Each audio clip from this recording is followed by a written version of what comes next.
বাংলাদেশের গাজীপুরে পবিত্র ঈদে মিলাদুন্নবী ও জাকির পার্টির প্রতিষ্ঠা বার্ষিকী উপলক্ষে গাজীপুরে এক আলোচনা সভা অনুষ্ঠিত হয়। জাকির পার্টির গাজীপুর জেলার সাধারণ সম্পাদক ও গাজীপুর ৪ কাপাসিয়া আসনে জাকির পার্টির মনোনীত প্রার্থী ডক্টর জুয়েল কবির সাংবাদিকদেরকে বলেন, দ্বাদশ জাতীয় সংসদ নির্বাচনকে সামনে রেখে গাজীপুর জেলায় 4টি কাউন্সিল এবং প্রত্যেকটি ইউনিয়নকে জাকির পার্টির জনসভা অনুষ্ঠিত হবে। সাংবাদিকদেরকে তিনি আরও জানান, দলমত নির্বিশেষে সকলেই জাকির পার্টির পতাকার নিচে আসেন, তাহলেই প্রকৃত শান্তি আসবে।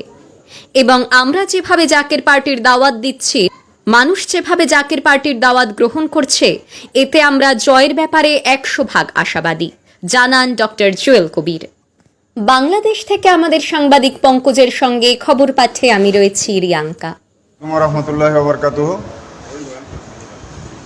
জাকির পার্টির মাননীয় চেয়ারম্যান মোস্তফা আমির ফয়সল মুজাদ্দেদি সাহেবের পক্ষ থেকে এবং জাকির পার্টির সম্মানীয় মাননীয় সিনিয়র ভাইস চেয়ারম্যান অর্থনীতিবিদ ডক্টর সাহেব আমির ফয়সল মুজাদ্দেদি সাহেবের পক্ষ থেকে আপনাদের সকল মিডিয়া ব্যক্তিত্ব এবং সকলকে আন্তরিক মোবারকবাদ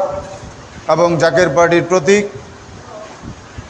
পবিত্র লাল গোলাপ ফুলের সকলকে শুভেচ্ছা। পবিত্র ঈদে মিলাদুন্নবী সাল্লাল্লাহু সাল্লাম এবং জাকির পার্টির প্রতিষ্ঠা বার্ষিকী এবং আগামী দ্বাদশ জাতীয় সংসদ নির্বাচনকে সামনে রেখে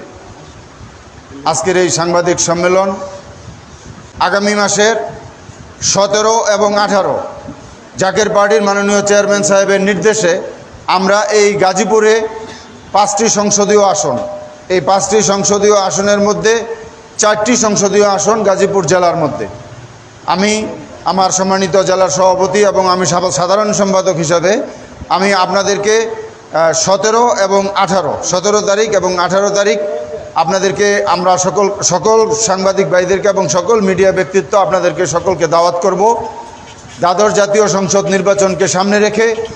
এবং জাকির পার্টির মাননীয় চেয়ারম্যান সাহেব সারা বাংলাদেশে আগামী মাসের 7 তারিখ থেকে প্রত্যেকটি ইউনিয়নে জনসভা এবং জনসভার মধ্যে জাকির পার্টির মাননীয় চেয়ারম্যান সাহেবের দেশবাসীর উদ্দেশ্যে যে মহামূল্যবান বাণী এবং জাকির পার্টির মাননীয় ভাইস চেয়ারম্যান সাহেবের এ দেশকে অর্থনৈতিকভাবে স্বাবলম্বী করার এবং অর্থনৈতিকভাবে মানুষকে মুক্তি দেওয়ার যে মহামূল্যবান বাণী, এই বাণী আমরা প্রচার করব এবং আমরা জাকির পার্টির মাননীয় চেয়ারম্যান সাহেবের নির্দেশে এবং জাকির পার্টির সম্মানিত মাননীয় সিনিয়র ভাইস চেয়ারম্যান সাহেবের নির্দেশে আমরা প্রতিটি ইউনিয়নে ইউনিয়ন পরিষদের চেয়ারম্যান, মেম্বার এবং উপজেলা পরিষদের চেয়ারম্যান, উপজেলা ভাইস চেয়ারম্যান এগুলো আমরা সিলেকশন করব।